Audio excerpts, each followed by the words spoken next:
Indaba enyathanda impondo zimakhenkeni nabayivimbe ngamaphande emkhonto wethu umhlathi uzawuwela uthe wela sewela ngamakhanda amadoda sinibingelele sinamukele ngephinaphila la wethamele khona i1 KZN TV igama lami nguphiwe ngwakwamthembu njengoba sikhuluma nawe ke osukwini namhlanje saqhubeka nokuhamba ke nomnyango wezokubusa ngokubambisana neindaba zomdabu esifundazweni kwaZulu Natal oholwa umfundisi uthula Sizwe Buthelezi njengoba ke osukwini namhlanje sikwadukuza ngaphansi kwesifunda iLembe nokuyilapho khona ke kuhlangene ke amakhosi angamashumi amathathu nesithupha 36 inhloso enkulu ukuzovula indlu yabaholi bomdabu kumbe indlu yamakhosi kulesi sifunda njengoba ke sizokhuluma nawe osukwini namhlanje siyafisa ukuthi sikunekele kumbe sikuvezele zonke izinto ezingamazwibela akho konke okuthe kwenzeka osukwini namhlanje njengoba ke umhlonishwa ekhuluma indaba ethi isinyathelo samakhosi sokuthi ke kube khona lomhlangano sibaluleke kakhulu njengoba kuyisinyathelo ke esifundisa abantu ubumbano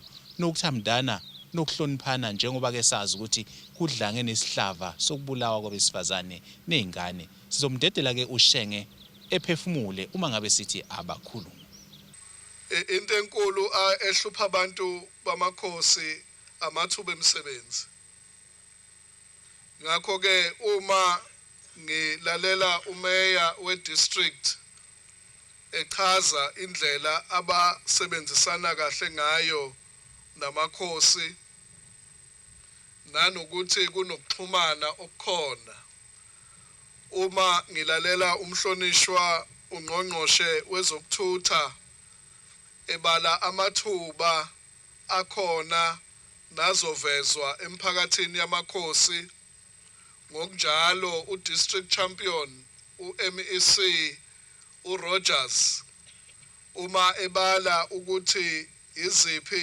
inhlelo abanazo zokuthuthukisa umnotho kimi lokho kushaya esikhonkosini okuyizona zinto amakhosi asendlunkulu okudingwa abantu benu ngoba abantu bashoda ngamathuba emisebenzi ngakho ke umbuthano ofana njengalona ohlanganisa yonke imikhakha ukuze sizocobelelana ngolwazi futhi sizokweseka imizamo yamakhosi yokuthuthukisa izizwe zayo sishayela ihlombe njengomnyango wakwaCocta siyafisa ukugcizelela emakhosini ukuthi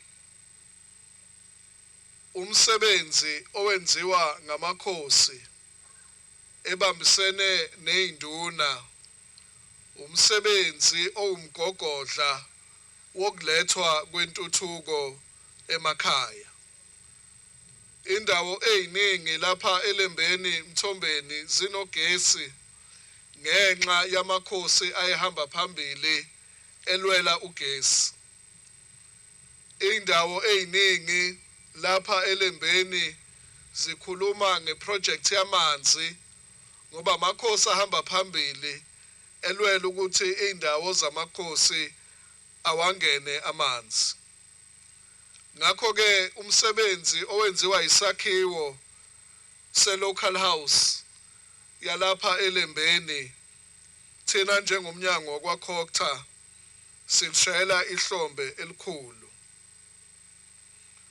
kuyintokozo ukuthi phakathi kwamakhosi asanda kuthela amanzi esilweni bekukhona nenkosi yakwaMathaba yalapha eMacambini ebeyingxenye yamakhosi amahlanu akade yothela amanzi emasontweni amabili edlule esigodlweni sesilo eMashobeni esithokozayo makhosi asendlunkulu ukuthi sifunda seLembe sihamba phambili ekwesekeni imikhosi nokugcina amasiko aphathelene nendlunkulu ukubumbana kwamakhosi ngalendlela enibumbene ngayo kuluphawu lobunye nokuqhubekeza phambili intuthuko egameni labantu benu makhosi enibaholayo ngifika lapha ke namhlanje kukhona ebesisakupheka ebhodweni siphekela amakhosi alapha eLembeni. Angazi noma amakhosi akhona yini namhlanje aseLembeni.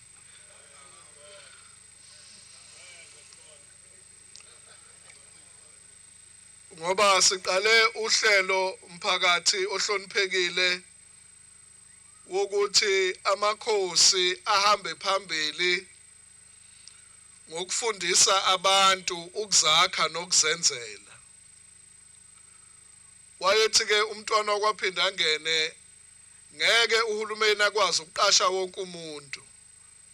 Ngakho ke uma kukhona phakathi kwethu onekhono lokuyisebenza nokukhiqiza amathuba emisebenzi ngezandla zakhe, lo muntu wenza umsebenzi omkhulu ngoba uqasha abanye.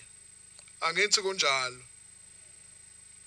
Sitheke amakhosi awahambe phambili ngokufundisa abantu ukuthi uma uthola izinsiza kusebenza kukhona ongakwenza.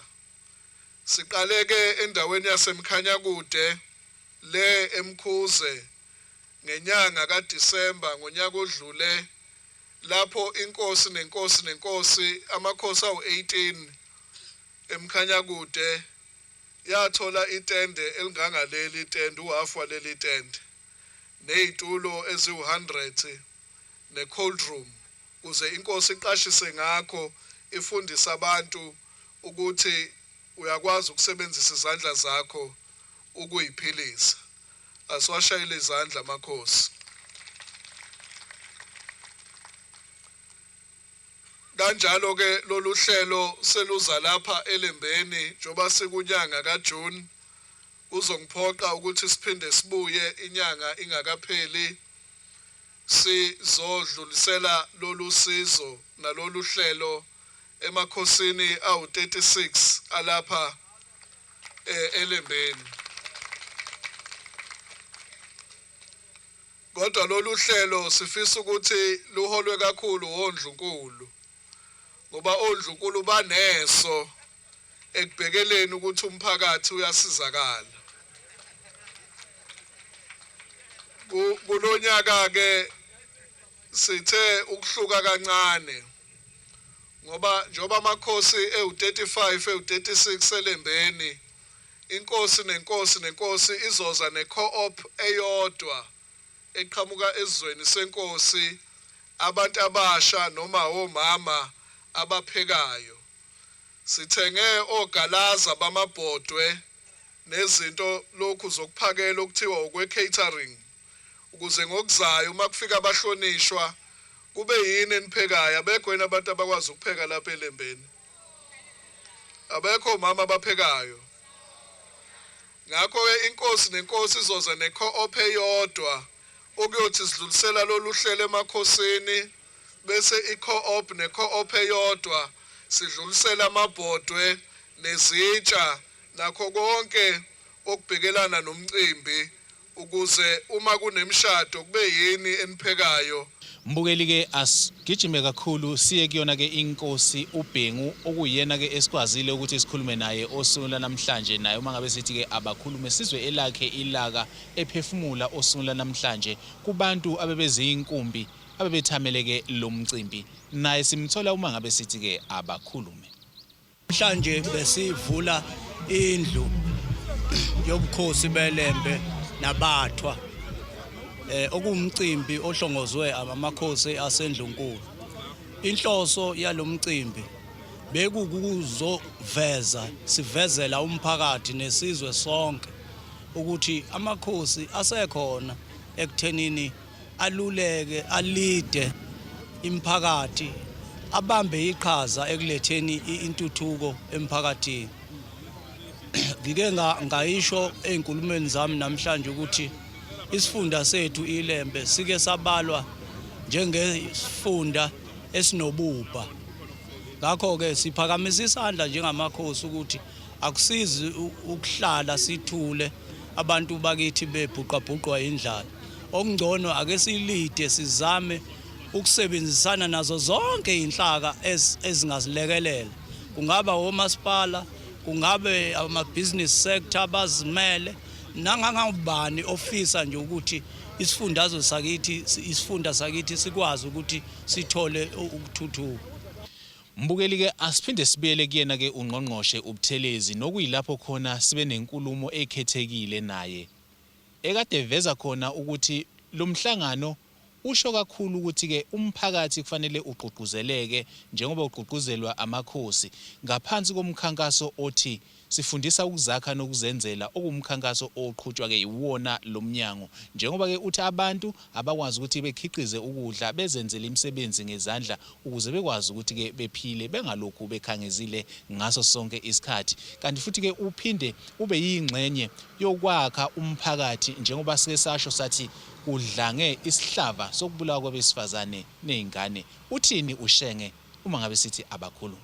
Lapha esifundeni seLembe lapha amakhosi angaphansi kwalesi sifunda enze umcimbi omkhulu ngendlela emangalisayo beqoqa abantu abakhele amakhosi kule ndawo angamashumi amathathu nesithupha 36. Sabona kukhona zonke imeya ezakhele iLembe, sabona kukhona ongqongqoshe na yonke imikhakha ethintene nokuthuthukisa umphakathi. Sikushayela ihlombe njengomnyango wakwaCocta ukubona amakhosi esekhaleni lentuthuko emphakathini ngoba umcimbi wanamhlanje ubuzovuselela unembeza kubantu ukuthi njengoba kukhona isihlava sokuhlukunyezwa kwabantu besifazane nokulinyazwa kwezingane abuvuke ubuntu kubantu bakithi. Umcimbi wanamhlanje ubuzogqugquzela ukuthi abantu kube nemisebenzi abayenzayo ngezandla bakhiqize ukudla ngokulima kodwa kakhulukazi amaciko nobuciko kithi njengoZulu sikwazi ukuthi sikusebenzise lokhu kuyiphilisa. Ngakho-ke ukuvulwa kwendlu yamakhosi lapha eLembeni sikushayela ihlombe kuhambe kahle kakhulu nabantu bakuthakasele namakhosi azwakalisa ukubonga okumangalisayo ngendlela babambisene ngayo nohulumeni. Kunohlelo esiliqalile njengomnyango wakwaCocta okuthiwa amakhosi empowerment program lapho sinika amakhosi izinsiza kusebenza ezifana njengama-cold room namatende nezihlalo ukuze amakhosi akwazi ukusebenzisa lokho ukufundisa abantu ukuthi umuntu uyakwazi ukuyiphilisa ngokuthi ayikhandle ayisebenzele ngezandla zakhe. Njoba liqale-ke emkhanyakude lolo hlelo kule nyanga kaJuni luza lapha eLembeni esihlose ngalo ukuthi abantu bafunde emakhosini ukuthi ukuzakha nokuzenzela kuyayizala impumelelo. Mbukeli-ke kuye kuthiwe ongapheli kuyahlola siguqisa njalo uhlelo besithi abakhulume sikwadukuza ngaphansi kwesifunda iLembe nokuyilapho besihamba khona nomnyango wezokubusa ngokubambisana nezindaba zomdabu esifundazweni iKwaZulu Natal. Uholo yena-ke umfundisi uThula Sizwe Buthelezi nokuyilapho kade kuvulwa khona-ke indlu yamakhosi kulesi funda.